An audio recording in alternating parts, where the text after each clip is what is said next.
Hi, this is Robert of Mayflower, Bookshop.com. And today I'd like to share with you some of the sources of Rudolf Steiner's ideas. Rudolf Steiner, alone with himself, by himself, would be somebody. My point is that are we looking at what Rudolf Steiner was seeing and where he was trying to go? Are we looking at what sparked the imagination of Rudolf Steiner and inspired him to enter into deeds and actions and learning? Are we looking at what Rudolf Steiner intuited as the way to go? And there's a couple influences that are really major. I mean, one of them is Rudolf Steiner was hired to orchestrate and organize Nietzsche's library when Nietzsche died. And Rudolf Steiner studied so many things. He looked like he studied everything. Very similar to H.P. Blavatsdky, who started the Theosophical Society, of which Rudolf Steiner evolved into being a major leader of the whole European section and the head of the esoteric school of theosophy, which had 3 degrees. In the first degree you didn't talk and you just listened, and you know, this whole idea of the 3 degrees originally of Masonry or Rosicrucianism, of which Steiner actually was participant in, and mentions very highly these schools. But that's a little bit off to the side. I'll get to that in a minute. I want to talk about Emerson. So Rudolf Steiner is orchestrating Nietzsche's library, and he discovers this whole section of Emerson, like all Emerson's books, and Nietzsche has notes in them. And Rudolf Steiner discovers how Emerson talks about imagination and inspiration and intuition, and Rudolf Steiner takes time off and studies Emerson's books and all the notes that Nietzsche had in it. A lot of people think that Emerson, who is considered the Buddha of the West, or a Neoplatonic guy of the West, or Hermetic guy of the West, I mean, he was friends with Abraham Lincoln and inspired and tried to spark Abraham Lincoln into not only the Emancipation Proclamation, but very practical, incarnated ideals of transcendental thinking.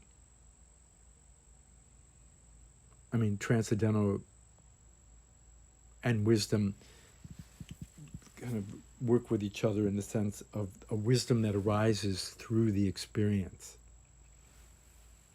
To transcend isn't just to go above it, although, yeah. Emerson said that the real poet or artist was a lightning rod that connected the highest heaven with the deepest earth, that connected in some kind of intelligent, wise, learned, compassion way to this higher point of view.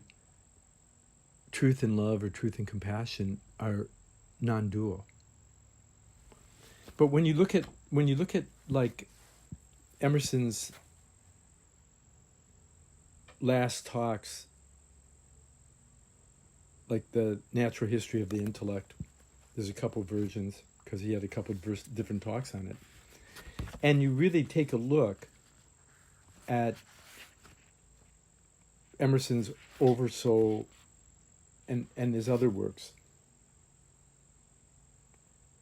Emerson says, "Yet I see that intellect is a science of degrees, and that, as man is conscious of the law of vegetable and animal nature, so he is aware of an intellect which overhangs his consciousness like a sky of degree above degree, and heaven within heaven.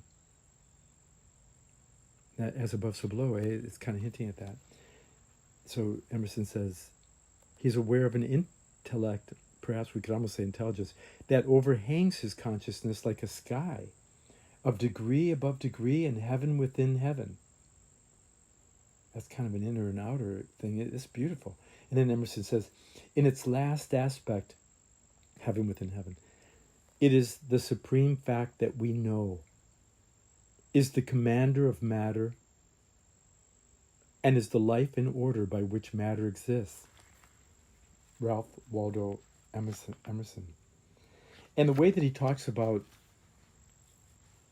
memory, imagination, inspiration, common sense, wit and humor, genius, demonology, transcendency of poetry, meters of mind and will, conduct of intellect, relation of intellect and morals.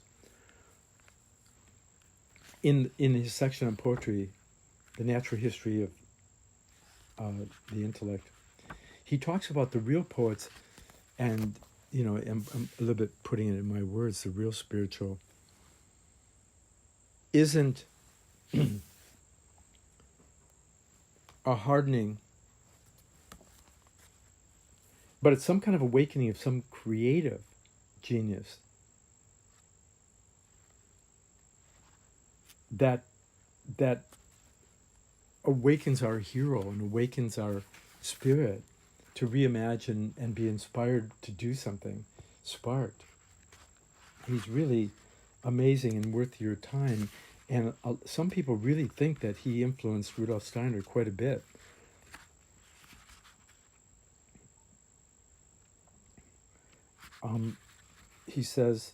Emerson says, a good poem, say Shakespeare's Macbeth or Hamlet or The Tempest, goes about the world offering itself to reasonable men and women who read it with joy and carry it to their reasonable neighbors.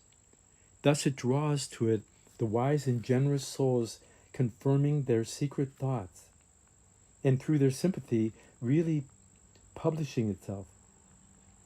It affects the character of its readers by formulating their opinions and feelings and inevitably prompting their daily action.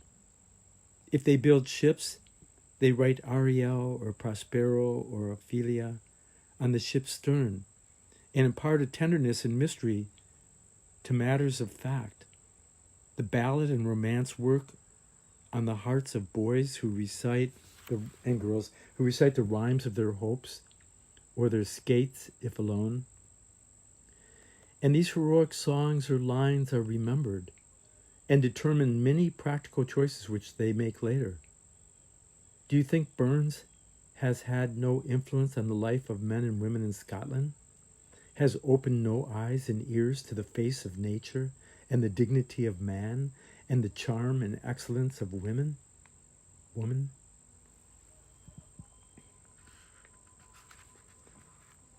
Much that we call poetry is but polite verse. The high poetry which shall thrill and agitate mankind, restore youth and health, dissipate the dreams under which men reel and stagger, and bring in the new thoughts, the sanity and heroic aims of nations, is deeper hid and longer postponed than was America or Australia or the finding of steam or of the galactic battery.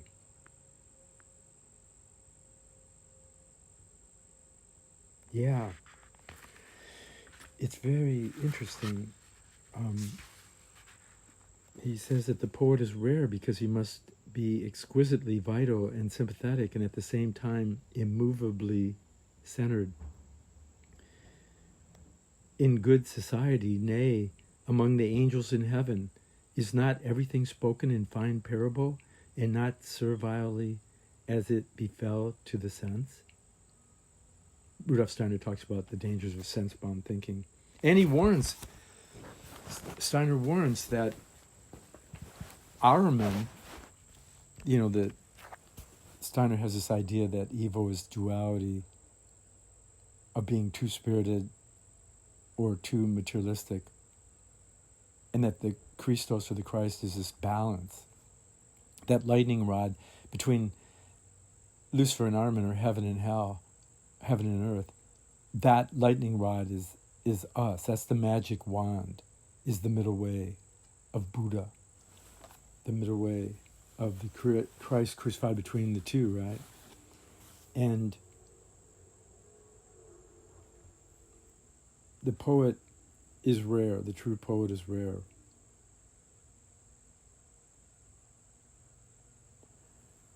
In good society, nay, among the angels in heaven, is not everything spoken in fine parable, and not servilely as it befell to the sense?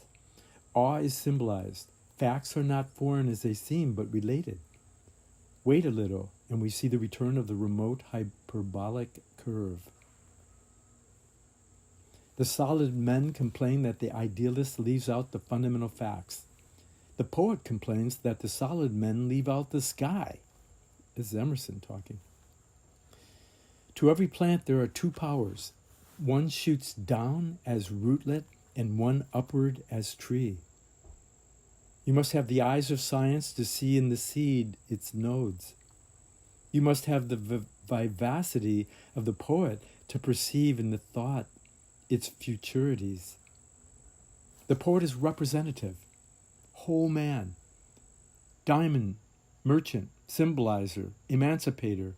In him the world projects a scribe's hand and writes the adequate genesis. The nature of things is flowing or metamorphosis. The free spirit sympathizes not only with the actual form, but with the power or possible forms. But for obvious municipal or parietal uses, God has given us a bias or a rest on today's forms. Hence the shudder of joy with which in each clear moment we recognize the metamorphosis, because it is always a conquest, a surprise from the heart of things. I'm reading Emerson's Transcendency of Poetry from the Natural History of the Intellect. Every man may be, and at some time a man is lifted. Obviously, this is an old way of talking, so it's man or woman. Every man, woman may be, and at some time a man, woman is lifted to a platform which he or she looks beyond sense to moral, ethical, and spiritual truth. And in that mood deals sovereignly with matter and strings worlds like beads upon his thought. The success with which this is done can alone determine how genuine is the inspiration. One would say of the force in the works of nature, all depends on the battery. If it give one shock, we shall get to the fish form and stop. If two shocks, to the bird. If three, to the quadruped. If four, to the man. Power of generalizing differences, men. Power of generalizing differences, men. The number of successive saltations the nimble thought can make measures the difference between the highest and lowest of mankind. The habit of saliency, of not pausing but going on, is a sort of importation and domestication of the divine effort in a human. After the largest circle has been drawn, a larger can be drawn around it. Yeah, this is like kind of, including everybody in the circle rather than dividing to conquer, I guess. Okay, Emerson. The problem of the poet is to unite freedom with precision, to give the pleasure of color and be not less the most powerful of sculptors. Music seems to you sufficient, or the subtle and delicate scent of lavender. But Dante was free imagination, all wings, yet he wrote like Euclid, and mark the equality of Shakespeare to the comic, the tender and sweet, and to the grand and terrible. A little more or less skill in whistling is of no account. See those weary pentameter tales of Dryden and others. Turnpike is one thing and blue sky another. Let the poet of all men and women stop with the inspiration. I much prefer the opposite whim of Goethe in affecting the commonplace, as if he would persuade you that his balloon was the country jail. We must not conclude against poetry for the defects of poets. We must not conclude against poetry from the defects of poets. They are, in our experience, men of every degree of skill, some of them only once or twice receivers of an inspiration, and frequently falling back on a low life. The drop of ichor, I think that's like the etheric, the blood of the gods is the etheric worlds of rhythms and the cycle of the world. I'm adding that. Steiner really got a lot of ideas.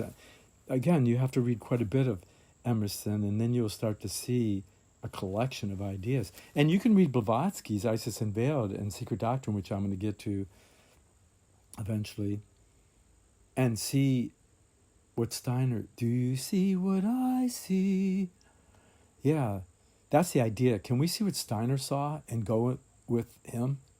Or are we just like stealing or taking certain ideas that make us comfortable and give us security and give us a meal and a rest for the night without doing any real work?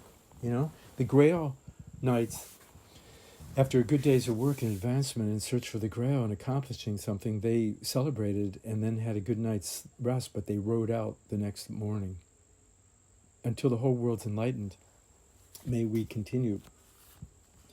And I think that's some of what Emerson's saying. I wish he was around to go back and forth with a little bit. It'd be really fun, Steiner too, So, Steiner himself says you have to get to the soul of the author, and eventually, if you understood 3 or 4 or 5 of his written works there, those major, if not written, the major works, that you could write the lectures of Steiner. Wow. And when you really take a really strong look at Blavatsky and her idea of the 7 Earths, and we're on the 4th, and the Aquarian Age is coming as a subcultural epoch, sub-race, we're all racing to something or running from something, and the real spiritual soul matters are beyond external rank and fortune and color and race and money and creeds and beliefs, religions, philosophies, and sciences. It's like the science of the soul, the spirit and the soul that animate the form. Anyway, I'm getting carried away here, but you look at the Blavatsky thing is like a whole nother thing. And so is the Greek myths. That's a whole... Steiner really put together a lot of ideas that he tried to further. And it's fun and really educational and liberating to go and see where he was looking, to see if we can't carry the ball a little further, in that the Theosophical Society and the Anthroposophical Society and these different really spiritual, esoteric, metaphysical groups, and there's many of them, aren't here to allow us to go to sleep.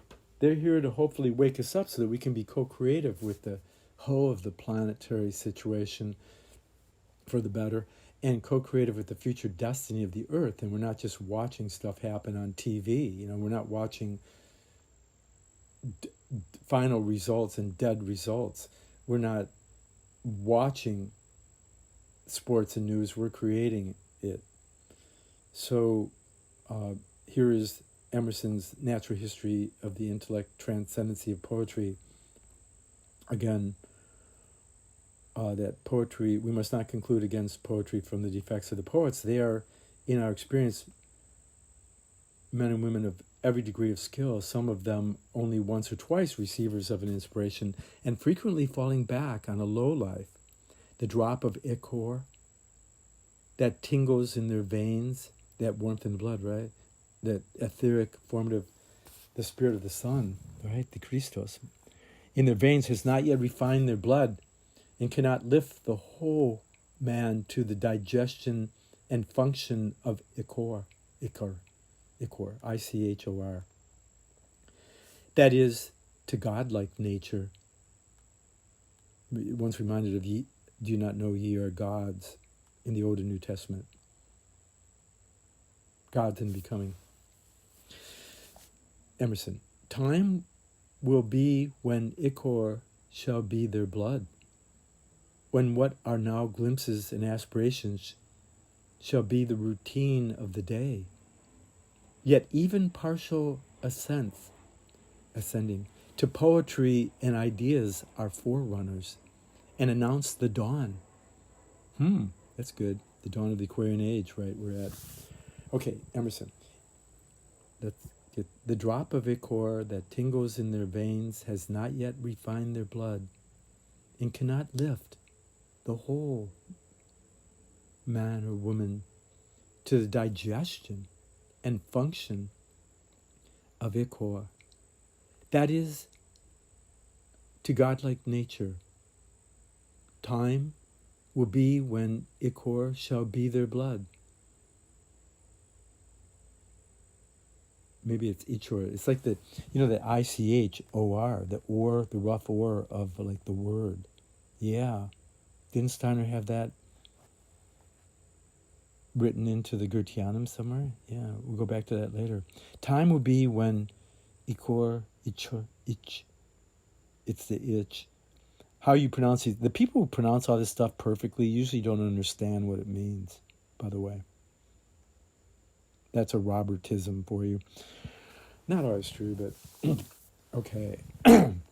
Time will be when ichor shall be their blood, when what are now glimpses and aspirations shall be the routine of the day. Yet even partial assent to poetry and ideas are forerunners and announce the dawn. In the mire of the sensual life, their religion, even their superstitions, their poets, their admiration of heroes and benefactors, their novel, their newspaper, even our hosts of ideals, a cordage of ropes that hold them up out of the mire. Poetry is inestimable. No, how do you say that? Inestimable. Emerson is really great at making up new words that at the time weren't being so used. Poetry is inestimable. You'll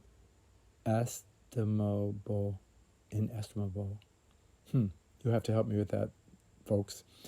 Poetry is inestimable as a lonely faith, a lonely protest in the uproar of atheism. Poetry is unestimable. Poetry is, you can't estimate how important poetry is. He's saying that poetry is inestimable as a lonely faith, a lonely protest in the uproar of atheism. Yeah, that's good. Poetry invokes love in God, it seems, or the spirit within the human being to get together. Get together. And he says it's a lonely protest because it doesn't happen very much. So nothing else is poetry. I guess he's saying, it's pretty good. Emerson's pretty smart. Okay, let's go on Emerson. I have to read such expressions as that of Dr. Johnson concerning Milton. Quote, our language sunk under him and was unequal to the greatness of soul which furnished him with such glorious conceptions. Yeah, that's conception, maybe not the final adult. Okay, continue, Emerson.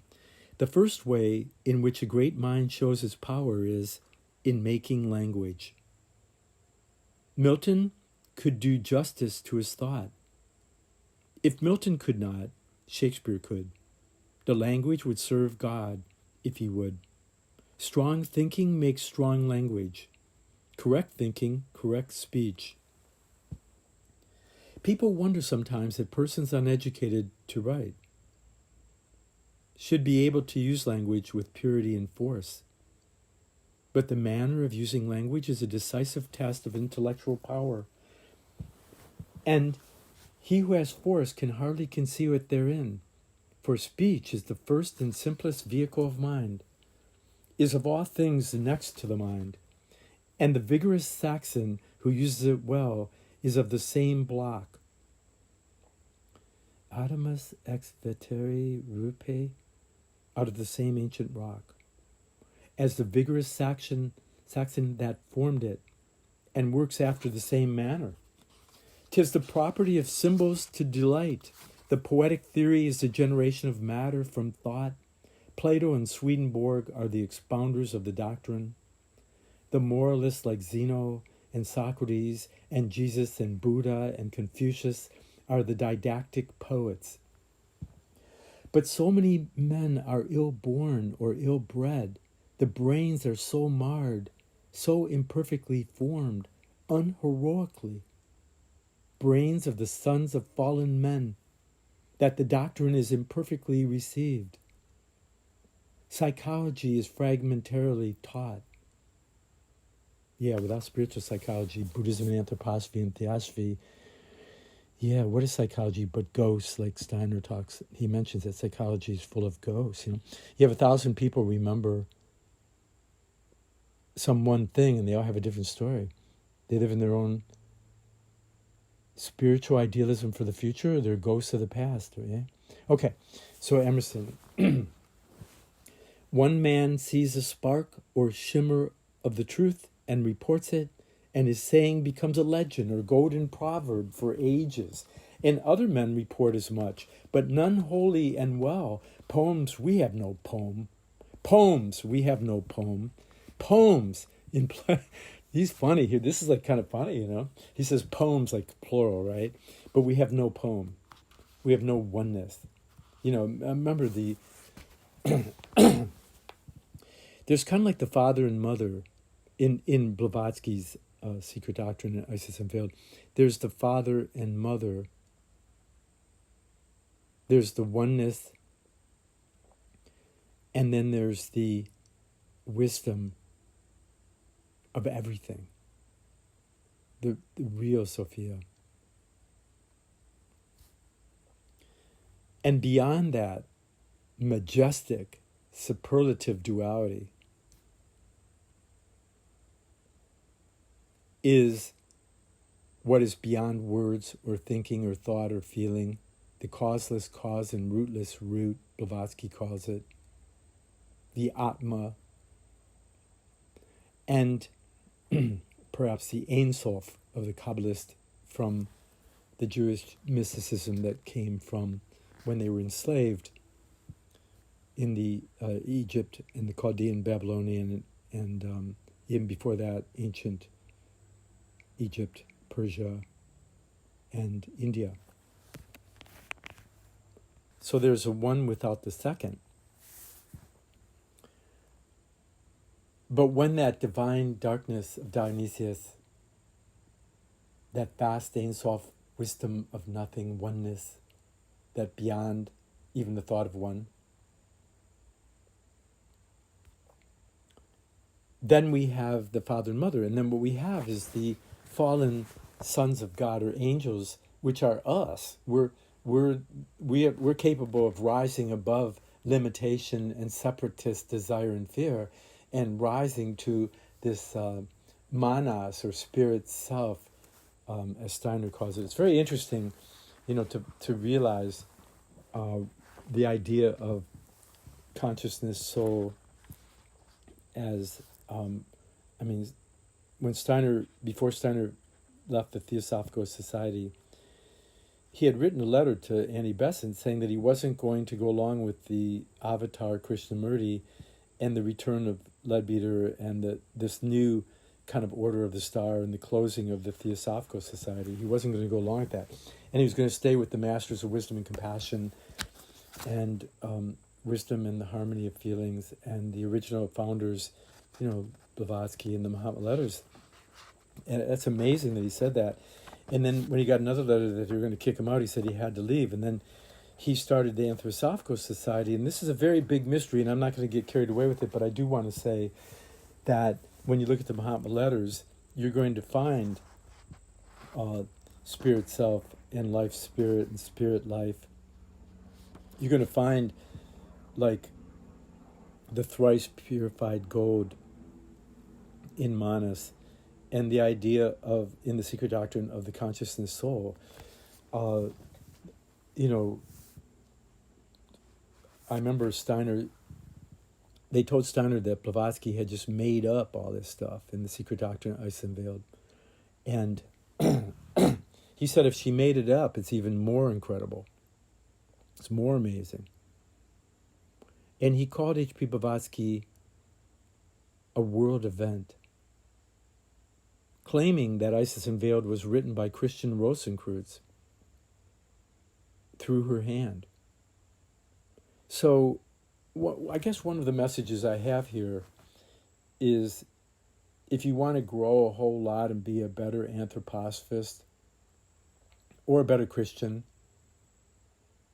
or a better Jew or Hindu or Tibetan Buddhist, you may want to look not only at Rudolf Steiner's metamorphosis and transformation of the ancient wisdom schools and initiation or mystery school teachings into modern day vernacular and a spiritual science, but you can also look at Isis Unveiled and Secret Doctrine by Blavatsky for her emphasis on spiritual science, her emphasis on the Lucinian mysteries and the esoteric teachings of Rosicrucians, and this differentiation of enthusiasm and fantasy and how they can oppose each other in their union with Ishvara or deity, and deity being coming forth by day, the Egyptian Book of the Dead and the Tibetan Book of the Dead is this kind of resurrection from going into matter to what really matters and spiritualizing our life. This destiny in relationship to the guardian angel and the spirit life.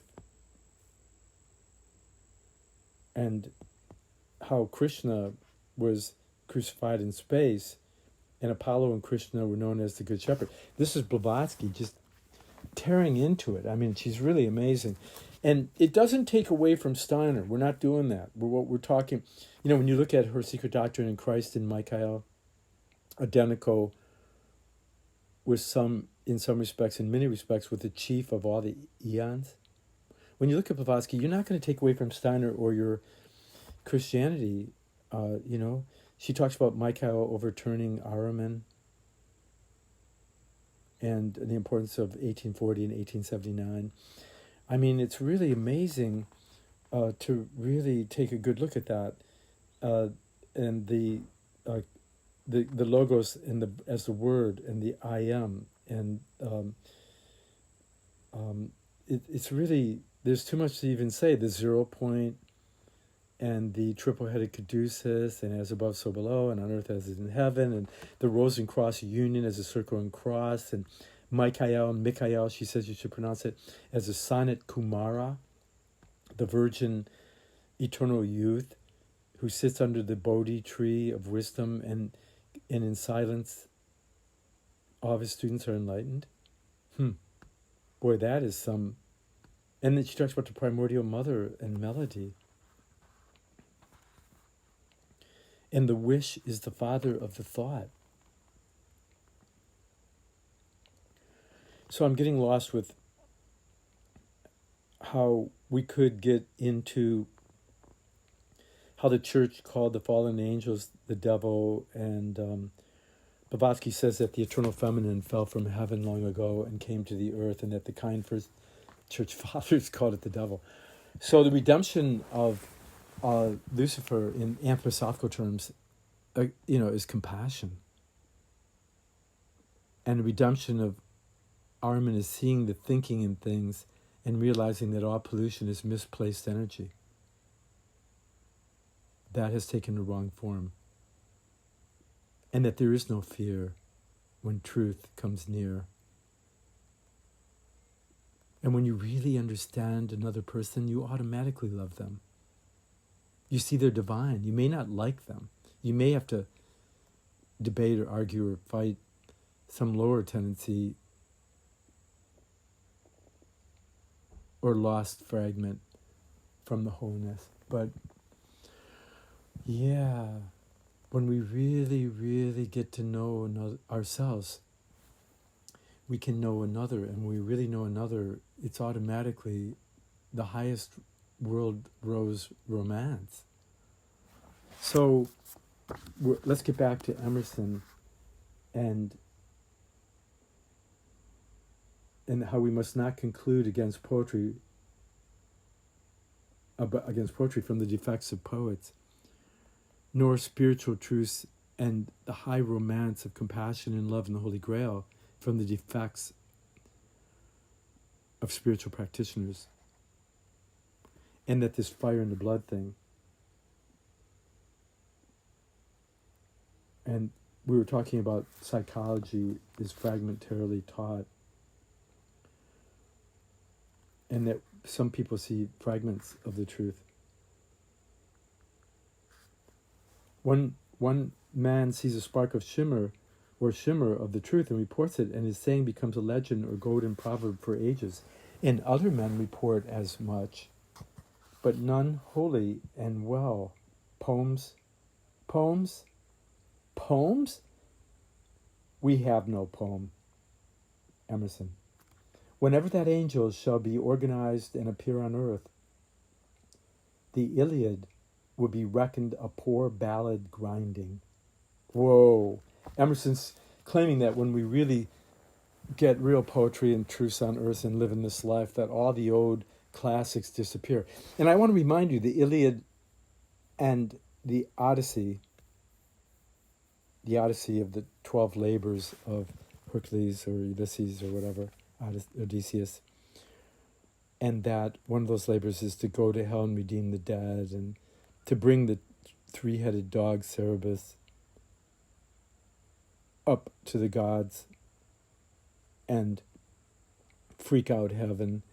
I mean, that's the thinking, feeling, and willing that rise to the manas level with the help. And, it's Hercules that frees Prometheus from the rock, this idea of stealing the fire of the gods, and that Steiner and Blavatsdky goes way into on that third level of the earth, or the third, where you get the descent of the spirits of the sun that gives intelligence and a mind to humanity of what's good and bad and up and down, all that kind of stuff. And that the Iliad and the Odyssey, the Iliad's going into matter and getting lost, and the war and struggle to enter into matter and discern what is virtuous and non-virtuous, what will give, like evil is lived backwards, right? What gives life and furtherance and what retards us. And this whole idea of Odysseus being aided by Hermes and Athena, and this threefold experience of the goddess in Odysseus, Circe, Calypso, and Penelope, as his threefold Sophia, soul, spirit, soul, that with the aid of the eternal feminine guides him back home.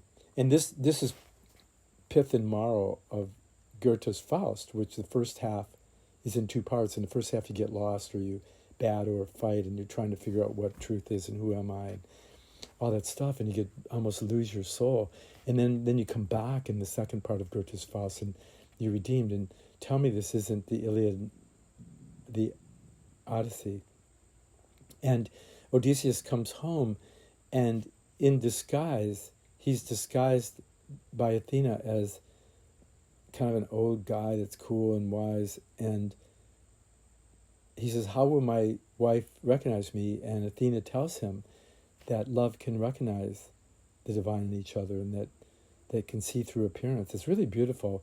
And part of it is he strings Apollo's bow, and nobody else can do it. And whoever can string it can marry Penelope. And he strings it and slays every false suitor. We all have false habits and addictions and suitors to our higher self that get us away from our personal or our own enlightenment, which is an impersonal process too. And so that whole image of Odysseus slaying the suitors is how we get rid of our bad habits and we stop drinking, smoking, sugar, whatever we're doing that's killing us. The demon lovers, whatever we're doing to ourselves that's killing us, and we keep doing it. And so how can we purify? And, Plato's Neoplatonic Hermetic kind of thing is part of purification isn't just getting rid of the negatives, it's also seeing the good, true, and beautiful. That the good, true, and beautiful is the experience of God. It's not just some ideal. And that when we attain spiritual truths and we study theosophy and anthroposophy and the yoga mind starts to appear that connects heaven and earth with through the central channel, the middle pillar, the wisdom and love that can connect heaven and earth and redeem the past and the future into the present. So anyway, I'm getting a little lost here, but maybe I'm trying to be inspirational, slow it down a little bit. We're talking about here, whenever such angel appears with this new self-organizing, world-organizing earth experience, the Iliad would be reckoned as a poor ballad grinding. And I got off with that in the Iliad and Odyssey is, we spend the first 30 years of our life, if not 42, in acquiring knowledge, the Saturn return and the Uranus opposition at 30, 42. We acquire knowledge and experience, and then we kind of distill it somewhere in there. We go to the turning point in time. We feel crucified. Our spirit is the most embodied in matter. And then we make a turning point in time and we try to ascend. And that turning point is referred to in The Secret Doctrine by Blavatsdky, the Golgotha experience. And Steiner makes a big thing of it and gets elaborate with it. And then from 35, 42 on, for the next 30 years or more, about 30 years, and we're unfolding the distillation of our experience into the elixir of wisdom and enlightenment goings and unfoldment of our gift to the earth so we can receive. And if one's lucky enough, one experiences the unity within diversity, e pluribus unum, on the oneness of the $1 bill. These are the early transcendental philosophers who gave us the opportunity in America to discover freedom and truth, and the social justice that manifests these heavenly karma transforming back into dharma, the way up, the way beyond, the way in into root. I'm almost waxing in poetry there, but I think you get the idea. So that when you're 72 years old and the precession of the equinox moves 1 whole degree, Rudolf Steiner points out that you're free at that point. You're really free after 72 to be the spiritual being completely. We have a taste of it earlier. I mean, you can, see the 7-year cycles. At 21, you've reestablished the physical, etheric, astral, the mineral, plant, animal world, and that from that threefold soul from 21 to 28, 28 to 35, 35 to 42, is the sentient sense of self, manas, and then the intellectual soul, and then the consciousness soul. And then from 42 to 49 to 56 and 63 is kind of a threefold ascent through the manas, buddhi, and atma, the spirit self, life spirit, and the spirit human, or spirit man, as Steiner calls it. The universal thinking, the universal love, compassion, and the universal truth. Know the truth and thou shalt be free. So that is quite a lot. So let's go back to, and I'm synthesizing in a way Tibetan Buddhism and this transformation of the thinking, feeling, and the body, speech, and mind into the Buddha Dharma Sangha, or in Rudolf Steiner's terms, the thinking, feeling, and willing being transformed by the higher Trinity. And this is part and parcel of Blavatsky's idea that the sixth cultural age or race around the fifth, sixth, and seventh kind of transform and review the third, second, and first, and that we're at this rosy cross, circle, and cross turning point. You can see the diagram for the Kabbalah and the evolutionary forms of the seven rounds or seven earths, as they're called, the several cultural epochs, the three, then the falling out of the fourth, circle and cross, and then the upper three. And you can see all that in the diagrams in Essence Unveiled. And it's part of the reason I'm sharing this. I'm trying to help you to see, if you're stuck, I'm trying to help you. If you're not stuck, join me in recreating a new theosophy that can meet our time and be co-creative with the future destiny and fate of the earth and each of us as human beings individually and collectively. A new anthroposophy and a new theosophy and a new Buddhism and a new human, a new thinking, a new love, and a new passion for truth. I'm trying to contribute to the spark of that. And so here is Emerson talking about whenever that angel shall be organized and appear on earth, the Iliad would be reckoned a poor ballad grinding. I doubt never the riches of nature, Emerson, the gifts of the future. I doubt never the riches of nature, the gifts of the future, the immense wealth of the mind. Oh yes, poets we shall have, mythology, symbols, religion of our own. We too shall know how to take up all this industry and empire, this Western civilization, into thought, as easily as men did when arts were few, but not by holding it highly, but by holding it low. The way up is the way down, to the ancient Greek philosopher I had. Emerson, the intellect uses and is not used, uses London and Paris and Berlin, east and west to its end. The only heart that can help us is one that draws not from our society, but from itself, a counterpoise to society. What if we find partiality and meanness in us? The grandeur of our life exists in spite of us. Awe over and under and within us, in what of us is inevitable and above our control. Men are facts as well as persons, and the involuntary part of their life so much as to fill the mind and leave them no continence to say aught of what is so trivial as their selfish thinking and doing. Acting out of separateness is the cause of all suffering, according to ancient India. Emerson, sooner or later, that which is now life shall be poetry, and every fair and manly trait shall add a richer strain to the song. Our overpraise and idealization of famous masters is not in its origin a pure Boswellianism, but an impatience of mediocrity. Our overpraise and idealization of famous masters is an impatience of mediocrity. Wow. We ought not and shall not be contented with any goal we have reached. What we call greatness today is only such in our barbarous or infant experience. Every saint and every poet, every man, woman comes one day to be superfluous.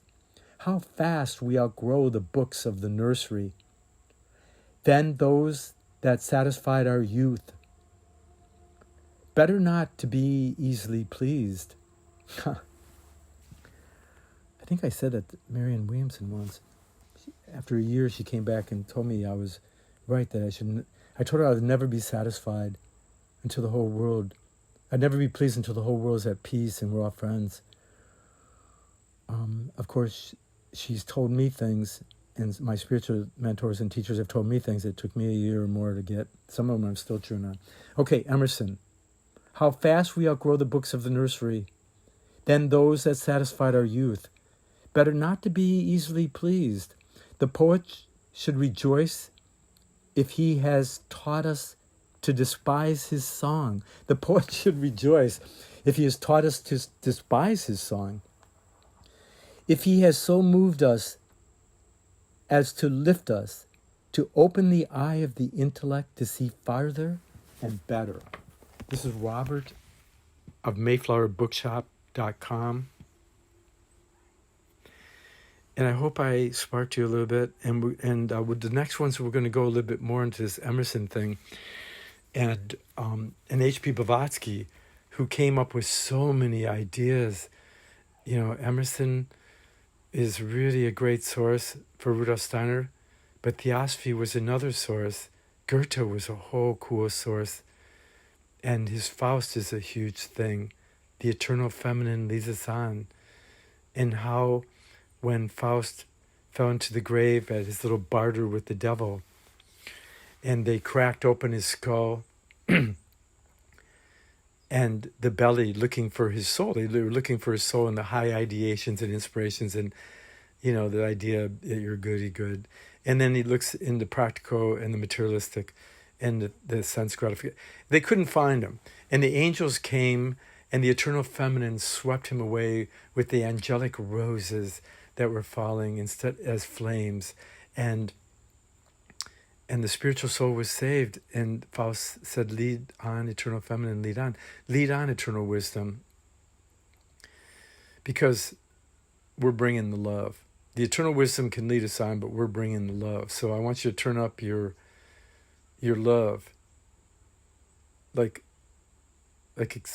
you know, you can ask for anything except that it's the way it is right just for now.